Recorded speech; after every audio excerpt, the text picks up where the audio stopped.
Hello everybody, this is a lesson for 4.4 to 4.6 on different theorems that are side, angle, angle, and angle, side theorem proofs. So the first page of your notes is about different situations and a review of different theorems and definitions and properties that you may be using throughout this lesson and throughout your homework. So the first says if P is the midpoint of AE, so the segment here, then what do we know? Well, if it's a midpoint, then based off of the definition of a midpoint, it creates two congruent segments, which would be AP and PE. So AP is congruent to PE because of the definition of a midpoint. So if something tells you that it's a midpoint of another segment, then you're going to be using definition of a midpoint. The next says that TU bisects angle STG. So this angle right here. So by the definition of an angle bisector, it creates two congruent angles. So that'd be GTU and STU. So angle GTU is congruent to angle STU. Definition of an angle bisector. You may hear my dog in the background. She is here with me. The third example says ED, side ED is parallel to side XY. So we're going to mark them parallel. So if you have parallel lines, what you need to look for is the transversal. So either this is the transversal or this is a transversal, depending on what angles you're looking at.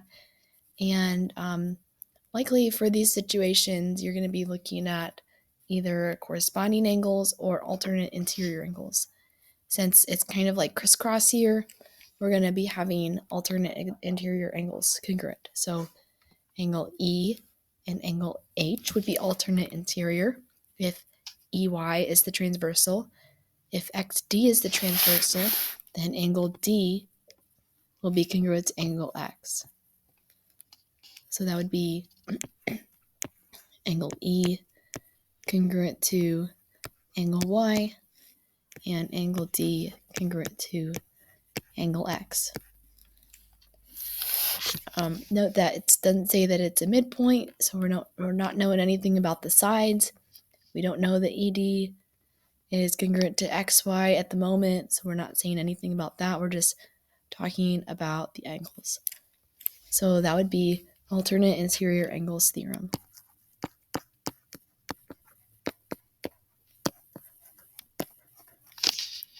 The next one says parallel again.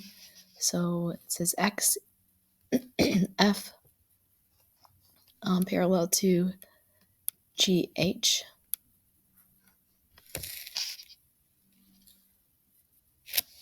So here what we'll have is here in this case GF is the transversal. So you would have alternate interior angles of XFG and HGF. Note, we cannot say anything about these two angles because we don't know that XG is parallel to FH. So maybe mark them, but like cross it off, saying that you can't tell those ones. Those are not the alternate interior angles in this case if these two lines are parallel and this is your transversal. So we'll say angle XFG is congruent to angle HGF. And that would be alternate interior angle theorem again. So it's just a different instance of it. Then this says triangle GTS is isosceles with legs TG and TS. So we haven't talked much about isosceles triangles, but per definition of an isosceles triangle, there are two legs congruent. So that's what they're telling us there. If those are the legs, then the legs are congruent. Also, the base angles of an isosceles triangle is congruent. So G and S are congruent. So we could say GT congruent to TU. Oh, I'm sorry, not TU. ST. And then angle G congruent to angle S. Note that in a couple of these also you can say that this line segment that is part of both triangles is congruent to itself. And that would be the reflexive property. So you'll see that being used a lot.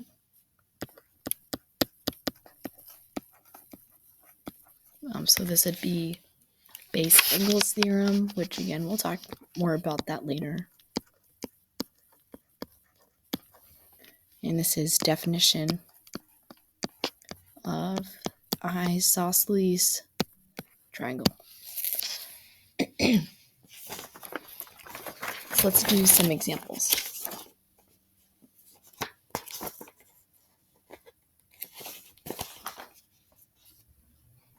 Not sure that we will do all of these, but we will do some of them. And your homework will be the last page where it says 4.4 to 4.6 proof homework. Okay, so let's try this one. Let's write down our two givens here. So AY is congruent to BY.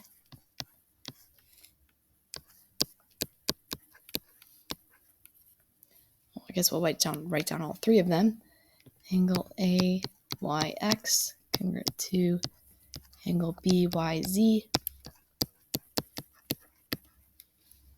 and Y midpoint of XZ. So AY and BY, AYX and BYX, and then Y is the midpoint of XC, which would make those two congruent. So that's what we'll see in the next step. We'll say by the definition of a midpoint,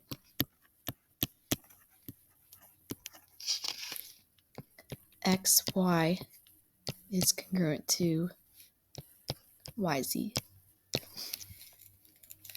Therefore, you do have enough information to say that the triangles are congruent. So you can say what you're trying to prove. Triangle XYA congruent to triangle CYB. And that is SAS. Pretty simple. All right, let's try the next one.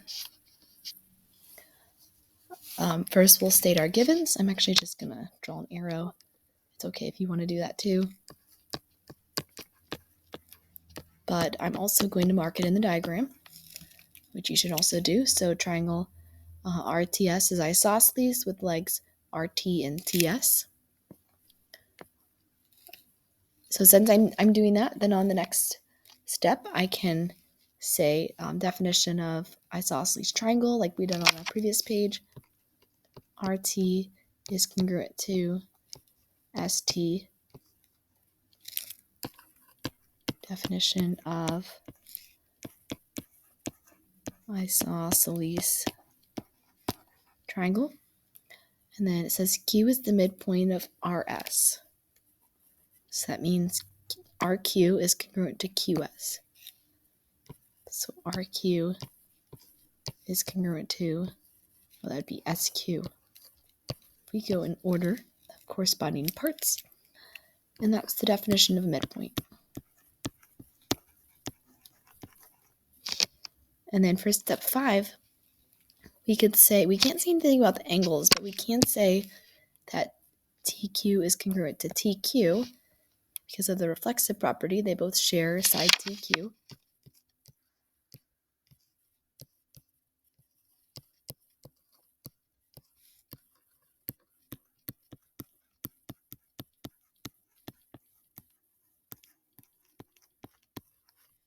And we can say the triangles are congruent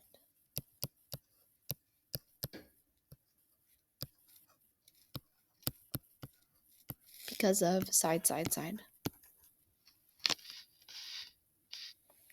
Let's do number 4. We'll say the first given, angle P is congruent to angle N. We'll mark it here. And then M is the midpoint of PN.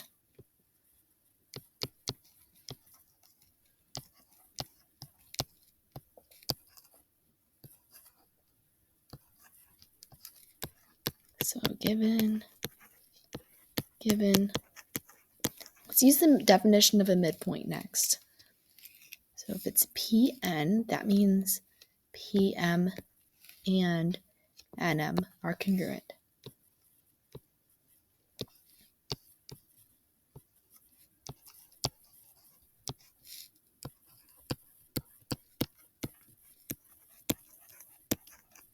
And then there's something else we can say. Can't say anything else about the sides, but you do have vertical angles here, so that's what we're going to use next. So we'll write angle PMK is congruent to angle NMQ. Vertical angle congruence theorem. And then for step 5, we do have enough to prove. We have 3 things. Angle, this would be angle, side, angle. So angle, side, angle. I'm just going to draw an arrow there, but you should write it in. Okay. And we'll find I'll find one that's kind of different. Let's do 7. 5 and 6 are pretty similar to number 3. So you can try those on your own if you want. Oh, I guess 5 is already given to you. Maybe you just have to mark it. Okay, so for 7, it says SR is parallel to TU. So we'll mark that with arrows.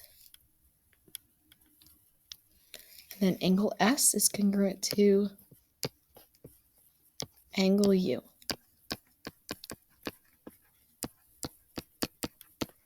We'll also mark that congruent.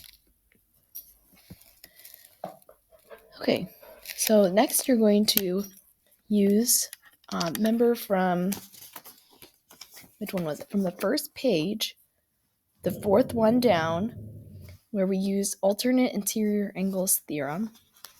So here, if these are your parallel lines and this is your transversal, has to be the angle that's touching the transversal and the side that's parallel. So that would be this angle. And then if you look at the triangle is kind of flip-flopped on the other side. It's not like RT is a line of reflection. It's not. It's flip-flop. So the angle that's corresponding to angle R would be, or SRT would be angle UTR. So right there. So we'll say that next. Angle SRT congruent to angle UTR. And that's alternate interior angle theorem. The next thing that we could do is we could use the reflexive property to say that RT is congruent to RT. Sorry, it's supposed to be an R. Reflexive property. And then we can say the triangles are congruent. Think about what theorem you would use. This would, since the side is not in between the two angles, it's not included, we would use angle, angle, side.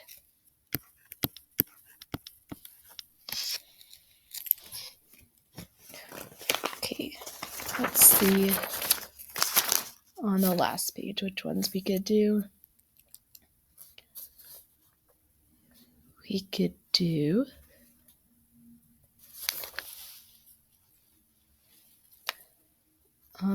some of these are just fill in the blank, so they won't be as long. So for number 1, C is the midpoint of BE and AD. Actually, for these, I want you to pause the video, try these ones yourself, and then come back to them and answer the questions. So pause the video now. So for 1, C is the midpoint of BE and AD, that's given. And then BC and EC are congruent, so we can mark that as definition of a midpoint. BC and EC. And if you notice, it's the midpoint of BE and AD. So next you would say AC is congruent to DC.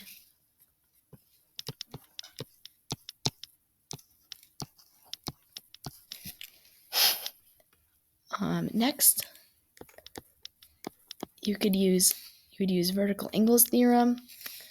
So angle ACB is congruent to angle DCE.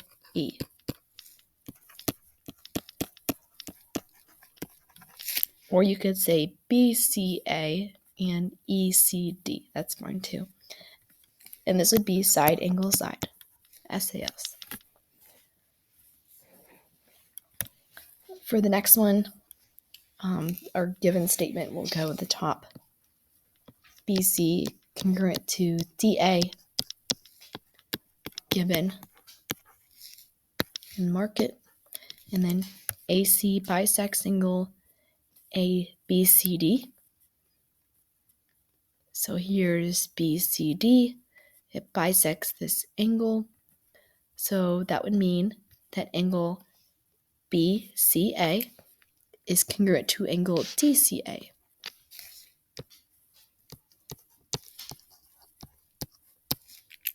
Definition of angle bisector. And then this would be reflexive property.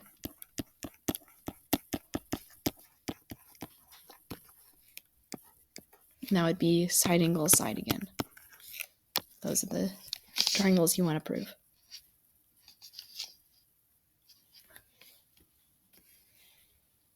And then this one are given, so angle X congruent to angle H, and then XG parallel to FH.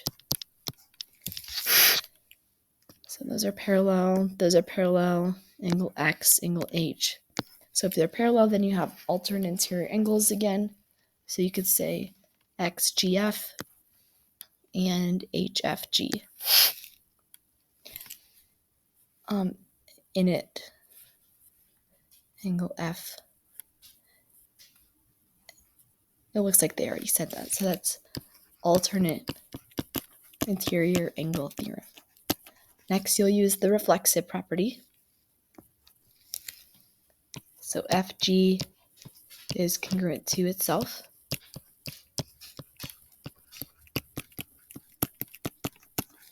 And then the triangles are congruent. That would be angle, angle, side again. All right, so that concludes this lesson. The rest of the packet, questions 1 through 8, 9, are your homework due the next day in class. Thank you and have a great day.